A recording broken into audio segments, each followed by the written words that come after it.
Hey guys, good morning to all of you.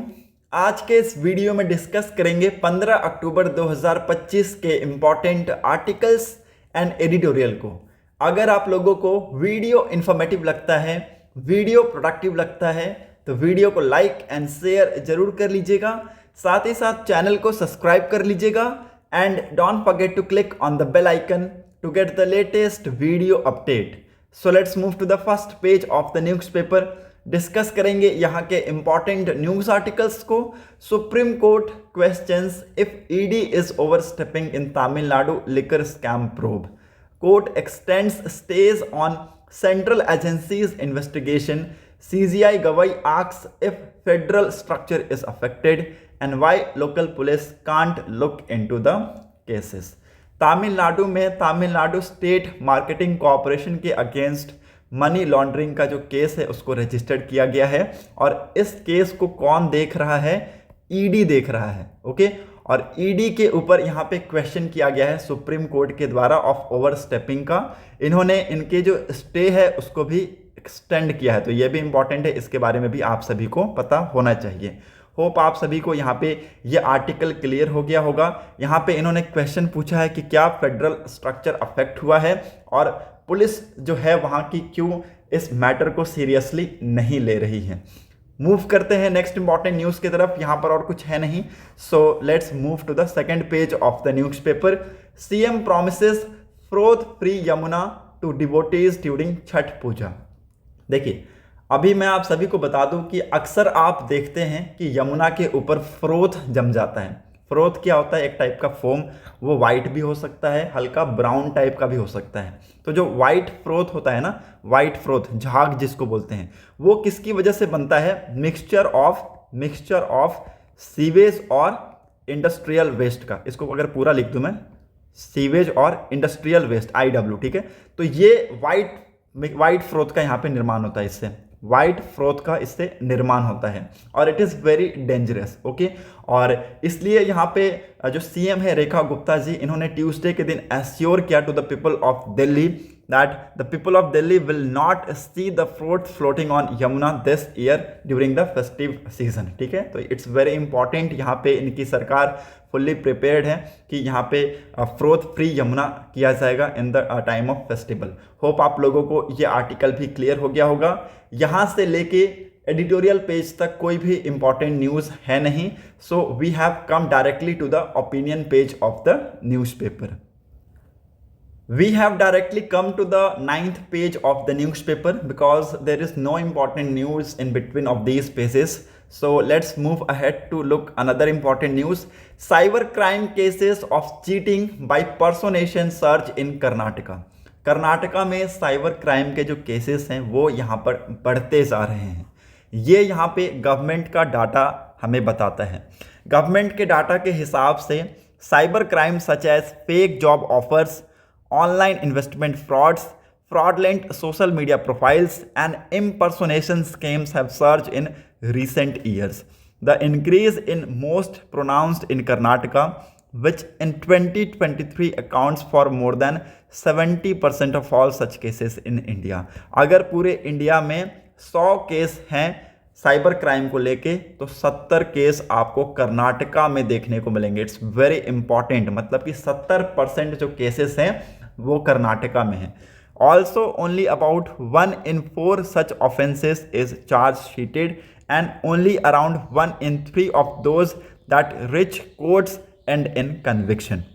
मतलब कि इन cases के ऑफेंस में अगर आप देखें, यहाँ पे चार्जशीट जो है वो हर 4 केस में एक हमें देखने को मिलता है और कोर्ट में जो केसेस जाते हैं हर 3 में से एक यहाँ पे कन्विक्ट हो जाता है। ठीक है, सो इट्स वेरी इंपॉर्टेंट। यहाँ पे अक्सर आप देखेंगे जो परपेट्रेटर्स रहता है वो यहाँ पे स्किप हो जाता है।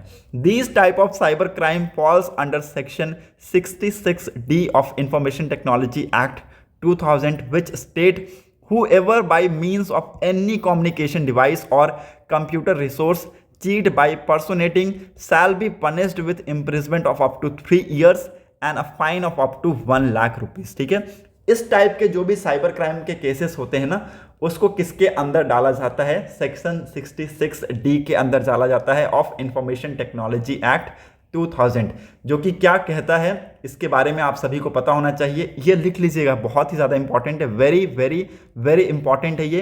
क्वेश्चंस को आप आंसर के तौर पे लिख सकते हैं।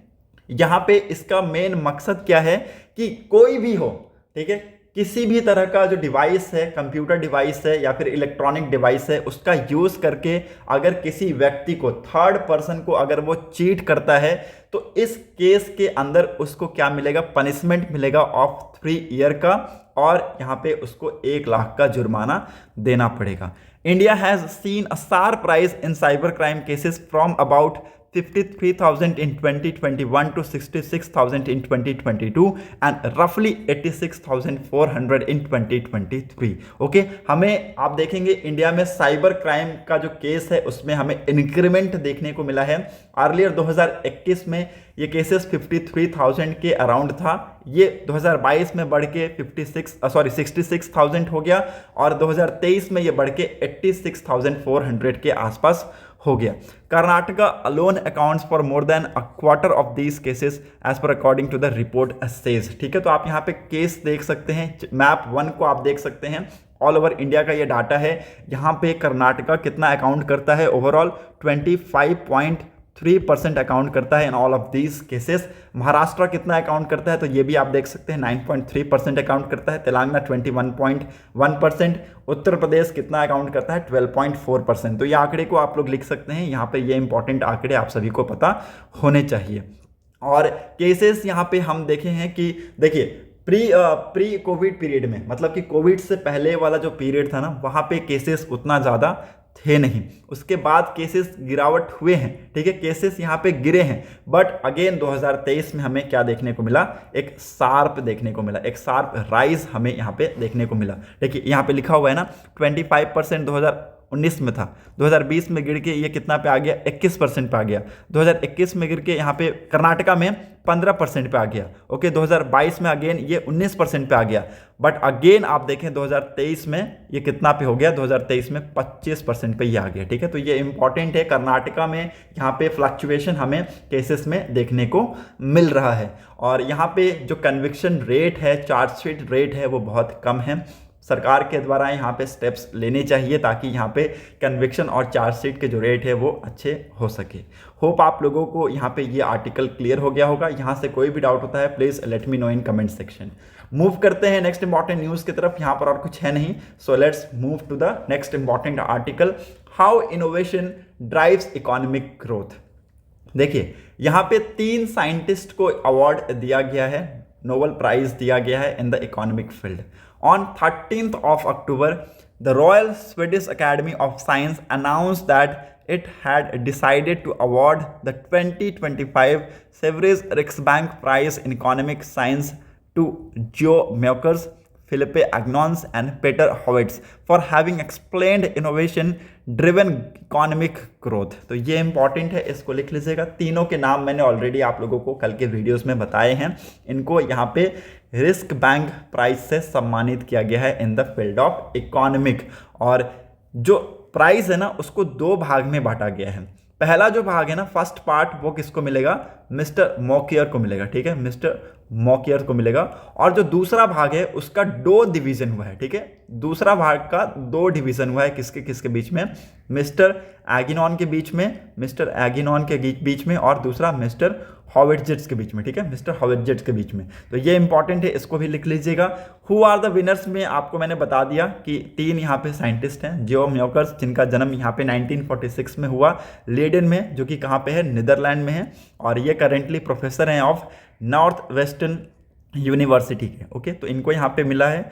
दूसरा उनके बारे में आप सभी को पता होना चाहिए, एगिनॉन, फिलिपस एगिनॉन्स, जिनका जन्म यहाँ पे पेरिस फ्रांस में हुआ 1956 में। करेंटली अभी ये कॉलेज डी फ्रांस और इंस्टीट्यूट के प्रोफेसर हैं पेरिस में। ओके, तीसरा जो साइंटिस्ट हैं यूके बेस्ड हैं, पीटर हॉविट्ज़, जिनका जन्म हुआ कनाडा में 1946 में, और ये प्रोफेसर हैं out brown university in the US. तो इन तीनों को यहाँ पे प्राइज से सम्मानित किया गया है। हम तीनों ने काम क्या किया है मैं आप सभी को बता दूं। इन्होंने कहा है कि जो इनोवेशन है वो इकोनॉमिक ग्रोथ को ड्राइव करता है। To understand the work of all 3 economist, one must fully understand the fact that global growth has been usually sustained over the last 200 years। ठीक है, तो यहाँ पे ग्लोबल जो ग्रोथ है ये सस्टेन्ड हो चुका है। सस्टेन्ड का मतलब है कि स्टैग्नेशन, एक हमें यहाँ पे ना ही कोई प्रॉपर राइज देखने को मिल रहा है, ना ही प्रॉपर यहाँ पे डिक्लिनेशन देखने को मिल रहा है। स्टैग्नेंट का मतलब होता है प्रॉपर एक फ्लो में ये चलता जा रहा है। ओके, अब इन्होंने इस चीज़ को एक्सप्लेन किया है कि ये क्यों फ्लो में चलता जा रहा है, क्यों यहाँ पे हमें एक स्पाइक देखने को नहीं मिल रहा है। तो उसी चीज़ के लिए इनको अवार्ड से सम्मानित किया गया है। The work of all three economist in a different way tries to answer what happened in last 2 centuries that set them apart, and this will also help to create a model of sorts for sustained growth into a future as well। ठीक है, तो ये important है। यहाँ पे इन्होंने कहा है कि देखिए जो कंटिन्यू फ्लोज होने चाहिए ना of useful knowledge is very necessary for the sustained growth. इन्होंने एक्सप्लेन करके ये बताया ड्यूरिंग हिज रिसर्च। ओके, जो यूजफुल नॉलेज है उसका जो कंटिन्यूएशन है ना, it is very important for the sustained growth, and this useful knowledge he theorise has 2 part. ये जो यूजफुल नॉलेज है ना, इसके 2 पार्ट होते हैं। पहला क्या है, इसको लिख लीजिएगा, इंपॉर्टेंट है, प्रोपोर्शनल नॉलेज, और दूसरा क्या है, पर्सपेक्टिव नॉलेज। ठीक है, पहला है प्रोपोर्शनल नॉलेज, दूसरा है prescriptive knowledge. Proportional knowledge is basically has to do with looking at the natural world and figuring out why something works. ठीक है, प्रोपोर्शनल जो नॉलेज होता है ना, बेसिकली क्या होता है, हमें नेचुरली देखना होता है चीज़ों को, वर्ल्ड में क्या हो रहा है और वो वैसा क्यों हो रहा है। ठीक है, दैट इज प्रोपोर्शनल नॉलेज। दूसरा जो पर्सपेक्टिव जो नॉलेज है ना, it refers to actually practicing instruction, drawings and receipt that describe what is necessary for something to work like an instruction manual। देखिए, एक तो मैंने बता दिया कि नेचुरल होता है और वो क्यों होता है वो हमें समझना होता है। दूसरा जो प्रिस्क्रिप्टिव है ना, वो एक टाइप का मैनुअल की तरह काम करता है। मान लीजिए आपके पास कोई एक ऐसा मशीन है, जैसे मानते हैं कि अगर मान लीजिए किसी घर में मिक्सर आता है और उसको नहीं आता है, किसी को नहीं आता है, बट ये आज के डेट में पॉसिबल नहीं है, मिक्सर सबको आता है चलाना, बट मैं एक एग्जांपल के तौर पे आप सभी को बता रहा हूँ कि अगर मान लीजिए आप मेरे पास मिक्सर है, मुझे वो मिक्सर चलाने नहीं आता है, तो मैं क्या देखूंगा, उसका मैनुअल देखूंगा जो कि कंपनी के द्वारा दिया गया होता है, और उसमें जो इंस्ट्रक्शन दिए होते हैं ना, मैं सिंपली उस इंस्ट्रक्शन को क्या करूंगा, फॉलो करूंगा। ओके, और फॉलो करने के बाद क्या देखेंगे कि वो जो मिक्सचर है ना वो चल जाएगा। ठीक है, तो वही होता है क्या, प्रिस्क्रिप्टिव नॉलेज। ठीक है, एक्चुअल हमें प्रैक्टिस करके देखना होता है, जो भी इंस्ट्रक्शन है उसको फॉलो करके देखना होता है, और उसके बाद आप देखेंगे कि वो चीज़ें वहाँ पे चल जाएंगी। ठीक है, तो ये इंपॉर्टेंट है, इसके बारे में आप लोगों को लिख लेना है। ओके, इन्होंने यहाँ पे बताया है कि बहुत सारी और चीज़ें हैं जो कि यहाँ पे जो सस्टेन्ड ग्रोथ है उसको यहाँ पे रोक रखी हैं, जिसको हमें यहाँ पे सॉल्व करने की ज़रूरत है। अदरवाइज बहुत सारे जो ब्रिलियंट टैलेंट्स हैं हमारे देश में, ना ही केवल सिर्फ फॉरेन कंट्रीज़ में बल्कि इन इंडिया में भी, वो यहाँ पे इंडिया में ही रह जाएंगे अगर उन चीज़ों को यहाँ पे सही तरीके से तराशा नहीं गया। होप आप लोगों को ये आर्टिकल भी क्लियर हो गया होगा। यहाँ से अगर आप लोगों को कोई भी डाउट होता है please let me know in comment section. Okay, move करते हैं नेक्स्ट इंपॉर्टेंट न्यूज़ की तरफ। How does Gaganyaan vital crew escape system works. देखिए, गगनयान मिशन में सबसे इंपॉर्टेंट पार्ट क्या है, क्रू एस्केप सिस्टम। इसका काम करना बहुत ही ज़्यादा ज़रूरी है। इसका शॉर्ट फॉर्म में होता है CES। ठीक है, CES, क्रू एस्केप सिस्टम। अब ये क्यों ज़रूरी होता है, देखिए जो ह्यूमन फ्लाइट मिशंस होते हैं ना, उसमें मिशन की सक्सेस से ज़्यादा जहाँ उसके अंदर जो ह्यूमन होते हैं ना, वो उनकी जान बचाना इंपॉर्टेंट होता है। ठीक है, तो यहाँ पे ऑथर ने बताया भी है कि जो गगनयान मिशन है उसका मेन मकसद क्या है कि सेफली ट्रांसपोर्ट किया जाए इंडियन एस्ट्रोनॉट्स को to lower earth orbit LEO at 400 kilometers. ठीक है, तो लोअर अर्थ ऑर्बिट 400 किलोमीटर के एल्टीट्यूड पे है, और इसको किस रॉकेट पे भेजा जाएगा, LVM-3 रॉकेट पे इसको भेजा जाएगा, और ये लॉन्च पैड है। ठीक है, ये लॉन्च पैड है, तो इसके बारे में आपको पता होना चाहिए, और ये सेफली यहाँ पे जो ह्यूमंस हैं उनको वहाँ पे प्लेस किया जाएगा, इंडियन एस्ट्रोनॉट्स हैं उनको वहाँ पे प्लेस किया जाएगा। बट आज के डेट में ह्यूमन स्पेस मिशन में क्रू की सेफ्टी ज़्यादा इंपॉर्टेंट है than the mission success. It is imperative that safety is address during all phases, launch pad, ascent phase, orbit phase और डिसेंट फेज।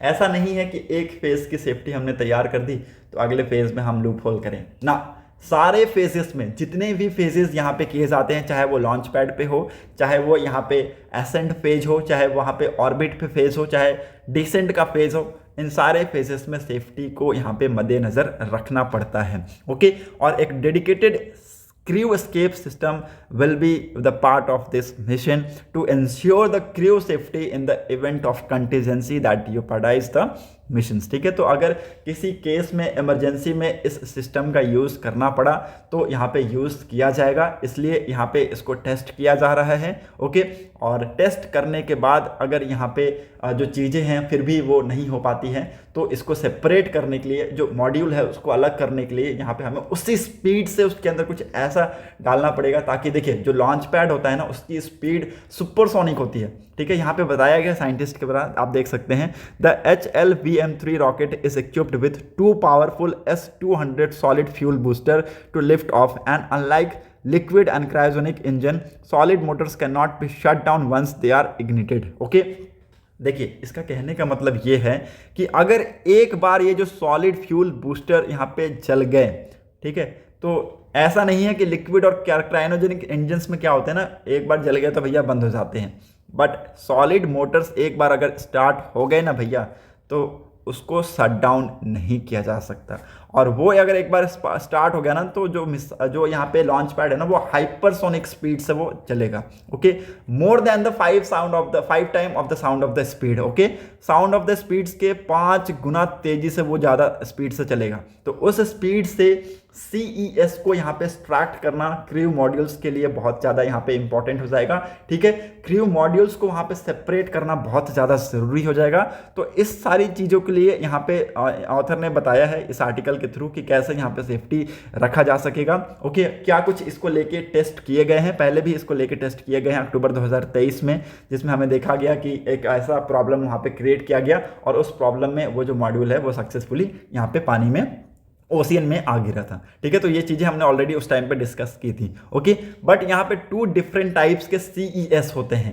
पहला हो गया पुलर टाइप, दूसरा हो गया पुशर टाइप। पुलर टाइप्स में अक्सर आप देखेंगे गगनयान जैसे मिशंस में इसको यूज़ किया जाता है, जहाँ पे CES को पुल किया जाएगा। CES will pull the crew modules away from the launch vehicles. ठीक है, तो CES क्या करेगा, क्रू मॉड्यूल्स को क्या करेगा, पुल करेगा away from the launch vehicle. और पुशर टाइप्स में क्या होगा, अक्सर ये आपको SpaceX 9 फ्लैकॉन 9 का जो मिशन था ना उसमें ये यूज हुआ था, where the crew module is pushed away using compacts. ठीक है, कॉम्पैक्ट्स का यूज करके high thrust liquid fuel engines का यूज करके जो क्रू मॉड्यूल है उसको पुश्ड अवे किया जाएगा फ्रॉम द लॉन्च व्हीकल। ठीक है, तो ये 2 टाइप के यहाँ पे जो ये मॉड्यूल्स हैं, ये 2 टाइप के यहाँ पे जो CES है उसको यहाँ पे बताया गया है। दोनों ही सिस्टम्स के यहाँ पे एडवांटेजेस और डिसएडवांटेजेस हैं अपॉन देयर स्टेजेस और upon their based on their जो लेयर्स हैं उसके हिसाब से। ठीक है, तो ये इंपॉर्टेंट है, इसके बारे में आप सभी को पता होना चाहिए। होप आप लोगों को यहाँ पे चीज़ें क्लियर हो गई होंगी। मेन इंपॉर्टेंट चीज़ क्या है कि जो हमारे वहाँ पे एस्ट्रोनॉट्स जा रहे हैं हर फेज़ में उनकी सेफ्टी बहुत ज़्यादा ज़रूरी है, इसलिए आगे आने वाले टाइम में इसरो और इसको लेके टेस्टिंग करेगा। मूव करते हैं नेक्स्ट इंपॉर्टेंट न्यूज़ की तरफ। यहाँ पर और कुछ है नहीं, so let's move ahead. India to train border security forces of Mongolia says Prime Minister Narendra Modi. So India start a new programs to help in a capacity building of border security forces of Mongolia, और हम उनके जो border security forces है उसको अब हम trend करेंगे। Move करते हैं नेक्स्ट इंपॉर्टेंट न्यूज़ की तरफ। यहाँ पर और कुछ है नहीं, तो let's move to the 14th page of the newspaper. Appoints nodal officer to trace missing children says Supreme Court. देखिए यहाँ पे एक केस फाइल किया गया है और उसी केस को यहाँ पे सुप्रीम कोर्ट हियर कर रहा था, और सुप्रीम कोर्ट को ये पता चलता है कि जी हाँ, एक्चुअली जो फैक्ट्स हैं वो बहुत ज़्यादा चौंका देने वाले हैं, क्योंकि यहाँ पे जो मिसिंग चिल्ड्रंस हैं उसको ट्रेस करना बहुत ही ज़्यादा मुश्किल है। ओके, और मिसिंग जो चिल्ड्रंस हैं उनके जो आंकड़े हैं वो यहाँ पे दिन प्रतिदिन बढ़ते जा रहे हैं। तो इन्होंने कहा है कि एक नोडल ऑफिसर को अपॉइंट किया जाए, मिसिंग चिल्ड्रंस के जो रिपोर्ट्स हैं उनको वो ट्रेस करेंगे। होप आप लोगों को ये आर्टिकल क्लियर हो गया होगा। मूव करते हैं नेक्स्ट इंपॉर्टेंट न्यूज़ की तरफ। WHO ने यहाँ पे प्रोडक्ट्स को लेके अलर्ट इशू किया है और ये 3 कॉन्टेमिनेटेड ओरल लिक्विड मेडिसिन हैं और ये कौन से हैं, ये इंडिया के ही हैं, ठीक है, क्योंकि इंडिया में जो कफ सिरप और जो यहाँ पे सिरप दिया गया है उसकी वजह से जो डेथ्स हुए हैं उसको लेके यहाँ पे WHO कंसर्न है। ओके, इन्होंने कहा है कि ये जो 3 सिरप है जिसका नाम है कोल्ड्रिफ और दूसरा है रेस्पीफ्रेस TR और तीसरा है रे लाइफ जिसको मैन्युफैक्चर करता है Sresan pharmaceutical, Rednex pharmaceutical and safe pharma respectively. इन तीनों को लेके यहाँ पे इन्होंने अलर्ट इशू किया है। मूव करते हैं नेक्स्ट इंपॉर्टेंट न्यूज़ की तरफ। बिजनेस स्पेस में Google to invest $15 billion in AI data centre at Vizag. Vizag में गूगल इन्वेस्ट कर रहा है कितना, $15 बिलियन का। यहाँ पे MOU साइन हुआ है in presence of Andhra Pradesh chief minister N Chandrababu Naidu and union finance minister Nirmala Sitharaman, union IT railway minister Ashwini Vaishnaw, Andhra Pradesh IT minister Nara Lokesh and Google cloud CEO Thomas Kurian. तो इनके बीच में यहाँ पे जो MOUs हैं उसको साइन किया गया और यहाँ पे कितना $15 बिलियन के आसपास का इन्वेस्टमेंट किया जाएगा AI डाटा सेंटर यहाँ पे बनाने की बात की जा रही है। मूव करते हैं वर्ल्ड पेज में। यहाँ पे एक इंपॉर्टेंट न्यूज़ है, UN says Russia strikes an aid convoy in southern Ukraine. ठीक है, तो देखिए यहाँ पे इन्होंने जो कॉन्वॉय है, जो एड का कॉन्वॉय है उसको स्ट्रक कर रखा है और ऐसा नहीं होना चाहिए क्योंकि ऑफ कोर्स एड्स जो है वो सारे लोगों तक पहुंचना चाहिए क्योंकि यहाँ पे उसी से उनका जो गुजारा है वो अभी वहाँ पे चल रहा है। एक तो ये अटैक भी कर रहे हैं, ऊपर से जो कॉन्वॉय है उसको भी रोक रखे हैं, तो वहाँ पे जो लाइफ है वो बहुत ज़्यादा इंपॉर्टेंट है और ये चीज़ यहाँ पे UN ने बताया है। So it's not like that कि ऐसा होना चाहिए। आपके क्या व्यूज़ हैं, please let me know in comment section. That's it for today's newspaper analysis. अगर आप लोगों को वीडियो इन्फॉर्मेटिव लगा हो तो लोगों के साथ इस वीडियो को ज़रूर शेयर कर दीजिएगा, साथ ही साथ चैनल को सब्सक्राइब कर लीजिएगा and don't forget to click on the bell icon to get the latest video update. Thanks for watching a video, thank you and have a nice day.